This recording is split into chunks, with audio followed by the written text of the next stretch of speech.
I have to say, I feel like a rock star. This is amazing. Wow, so many wonderful humans out there. Not so skeptical now, are we, about psychology? Love life and enjoy every moment. It's my pleasure to share with you our passion at Geelong Grammar School for positive education. I'd like to give you a little snippet of what positive education is and then conclude with 3 key messages we've learnt at Geelong Grammar from implementing positive education at our school over the past 10 years and helping many schools around Australia and around the world, placing well-being at the heart of education. And as I draw your attention to the title of my talk, how positive education can transform schools and enhance lives, I wonder if you notice anything. And actually, I've already seen a few people elbowing one another, a little whisper. It's hard not to notice. Here's this guy going to talk to us about education and schools, and he can't even spell the word school. And we have this negativity bias that it's easy for us to notice what's wrong with us, what's wrong with others, and to comment on it. And in so many ways, whether you're a teacher or a parent, you almost want to do this. And you want to circle it. And if I'd asked you at the start of this talk, just before I start, is there anything you'd like to mention? Many of you, despite not knowing me at all, would have been quite happy to put your hand up and say, just before we start, Justin, can I let you know that you can't spell school? What if we flipped this around? What if instead of circling the mistake, we circled the 5 words that I spelt correctly? We don't do this, do we? We don't do it with ourselves. We don't do it with others. But maybe we should be focusing on what is right with us, what is right with humanity, what is right with our societies, what is right with our schools. And I use this opening slide as a way of kind of sharing the way that positive psychology and positive education is transforming our society by having a focus and scientifically studying what is right with us. Traditionally, psychology has focused on what's wrong and studied how to help what's wrong with the human psyche. And now positive psychology is trying to study optimal performance and optimal engagement and well-being.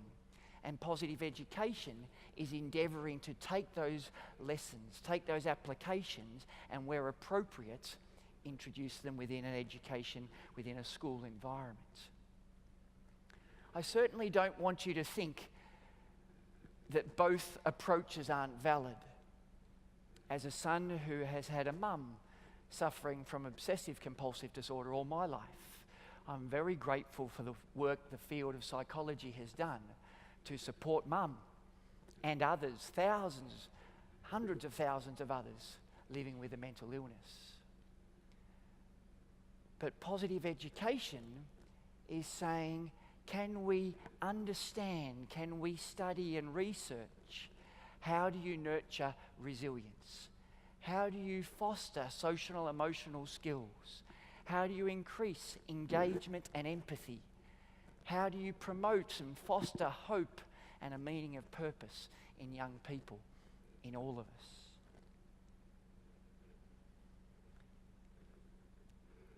This slide shows one of our character strength wheels that we have at Geelong Grammar School.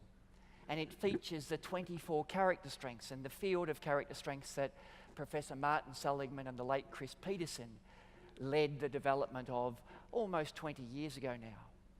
And in many ways, this is what is right with the human condition.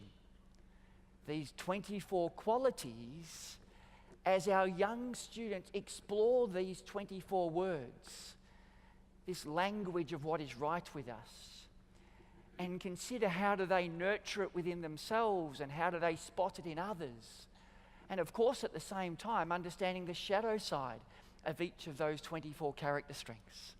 That of course, every single one of those 24 qualities can be overused or misused.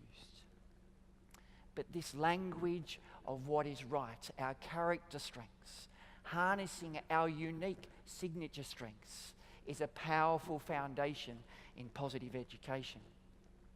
And you can see in this next image a couple of our students proudly displaying their top character strengths. One in the shape of a shield for strength and protection, and one in the shape of a heart for compassion and connection. Whilst character strengths is foundational to positive education, it's just one of the myriad of skills and knowledge that we introduce and teach to students in our school. I think kind of probably the best way to think about it is to think about, if you've been coming to these conferences for many years, the skills and knowledge that you've heard, that you've been touched by, that you've shared with others, it's all that knowledge, where appropriate, and then done developmentally and sequentially, implemented within schools. And these life skills taught to students alongside their academics. These are the 24 topics that we have specific learning intentions, and now more than 400 lesson plans from our youngest 3 and 4-year-olds in our early learning centres through to our 18-year-olds in Year 12, where we specifically explore and address and discuss these key life topics. Whilst I've spoken a lot about teaching positive education, it's generally not the place schools should start. And it's just one of 4 key processes. Probably the place to start is ensuring the staff, the teachers and also the non-teaching staff in every school understand this science of well-being and realise there is a growing body of evidence around nurturing well-being in individuals and communities. It's now a condition of service at Geelong Grammar School that before you can start working at the school, you complete a 4-day Discovering Positive Education course run by our in-house team of trainers. So whether you're the new gardener, the cleaner, a teacher, a sports coach, one of our school leaders, you will complete this 4-day Discovering Positive Education course. This is a photo from a January course a couple of years ago, where the new staff coming to our school, before they start working, connect with fellow new colleagues and understand that this organisation is very passionate about well-being of their young people, but also your well-being as a staff member. Because of course the best way to flourishing students is flourishing teachers. But the joy of teaching adults, whether it's our staff, whether it's teachers around the world, about well-being, about positive education. And I wanted to share just a recent photo from our school where we had over 200 of our grandparents come along for a full day on positive education for them to learn this language and for them to share some of their life lessons. But as I was talking about their grandchild at their best, or about the skill of active constructive responding, it was a powerful and uplifting day. And I couldn't help but show this next photo as a grandparent came out of our day to meet their grandchild, to be taken on a tour of the school and have some lovely jam and scones. Here was, almost looks like the strategic placement of our model, placed by this loving grandfather giving his grandson a hug, talking about the importance of positive relationships. Can I talk to you briefly about our model for positive education? You can see in the heart of it is the word flourish. We define that as simply a combination of feeling good and doing good. And that is our hope for the individuals and our community. But we do warn against chasing happiness and chasing well-being, and very much talk more about well-being coming from our actions our actions of doing good, our actions of caring for others, caring for issues, and of course, caring for ourselves, as Kristen Neff shared. As you move to the next circle, you'll see the word character strengths. Then to the 6 domains that are scientifically proven to support and nurture well-being. And finally to the outer ring that says learn, live, teach, embed. Learn, live, teach, embed. Having learnt about the science of well-being, all the adults in the school community, the hardest challenge then is trying to live by it. And we won't always get it right, and we'll need to be able to say that word sorry on various and regular occasions. But the moment our students don't think there is authenticity, or they think that it is hypocritical, this message, that our actions and our words don't align, then it's in a world of pain, introducing and implementing a whole school approach to well-being. The teaching component I've shared with you, and then embedding it across the policies and practices within the school. From report writing to assemblies and newsletters, to the way you appraise staff, to the way you deal and manage mistakes when the students make such mistakes. So that's a little snippet of positive education. 3 lessons that I'd love to share with you that we've learnt. The first one is about the importance of this work having an element of fun, of being uplifting, of being inspiring. Whilst our work is unbelievably serious in my mind, in our minds, we're trying to reduce ill-being and increase the well-being of communities. It couldn't be more serious work, but that doesn't mean the work needs to just be serious. And actually ensuring we have a sense of fun is absolutely critical to positive education being sustainable. And to kind of stay true to that, could I have for 1 minute, I'd love to give you a little brain break or a little energy break. I ask you to stand with me, please. And as you're looking up at that screen, it's a little brain break from Berry Street. And you can see actions for each letter of the alphabet.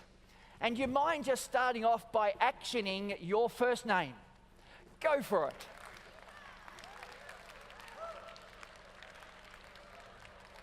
A little fist pumps and there's woohoos. Nice work, nice work.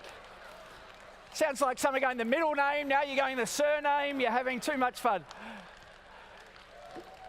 Could we work together and just see if we can do Sydney? If I'll maybe call out the letter S, let's see how we go. S, Y, D, N, E, and Y. Thank you, please take a seat.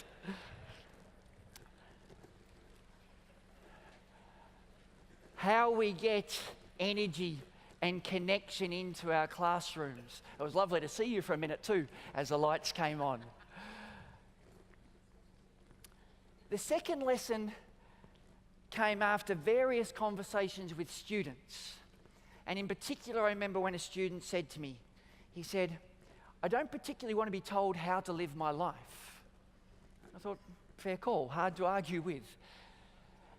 And whilst kind of we were well-intentioned, there was a little bit of a feel that positive education, POS-Ed, was kind of telling our students how to live their lives. That they kind of were meant to wake up in the morning and do 10 minutes of mindfulness. Throughout the day, look out for all the good things that happen, and just before they go to bed, pull out their gratitude journal and write down 3 good things. And funnily enough, to some of our students, that didn't quite sit with them. And whilst we know the science of positive psychology is showing that on average, any of these activities or interventions will increase well-being, we know that none of us are average. And so from these conversations came a line that we kind of, a phrase that we use to guide our ongoing implementation, that our role is not to prescribe well-being, but simply to describe it, to invite students and staff and parents into this space of well-being, not to tell them how to live their life. No one likes to be told that. You're happy if you're sick to go to the doctor and for the doctor to prescribe the medicine.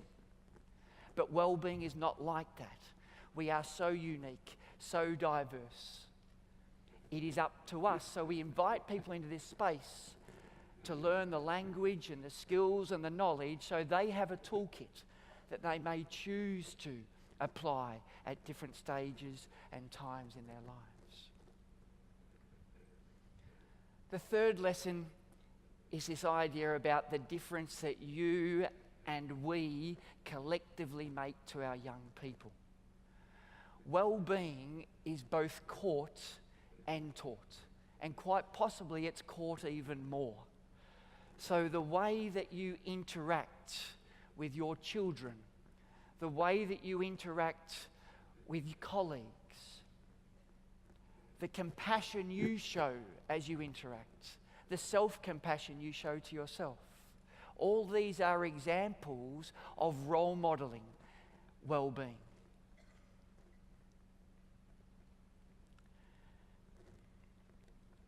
Whilst the research in positive psychology and positive education is still very new, very young, there are promising signs that students' well-being can be increased, their ill-being can be decreased, that students can learn these skills and knowledge. And excitingly, when well-being increases, academic results also head in the same direction. Just to share one snippet of some research that Melbourne University have been doing on Geelong Grammar School students. For the past 5 years, the University of Melbourne have been tracking our students and measuring a whole range of well-being factors. This slide just simply shows you student life satisfaction for Geelong Grammar School students from years 9 through to year 12 against a range of students matched at socio-economical independent schools in Melbourne and Sydney. And again, promising signs. It's not a straight line. Well-being's not a straight line. But promising signs that positive education can make a difference to our schools and to our individual students. From our Institute of Positive Education at Geelong Grammar School that's now trained over 15,000 teachers to the Positive Education Schools Association, our Australian association, and there's an international positive education network. I recommend or encourage you or invite you to check any of those websites out and see the resources to help our schools. Finally, whether as parents, whether as educators, whether as colleagues, our role is to sow seeds. And we know that some of the seeds we sow may not germinate straight away, and some may not even germinate. And someone else's seeds may help germinate for that individual. And some seeds we sow, we know they will blossom and they will spread. Our role as educators is to simply sow generously. Thank you very much.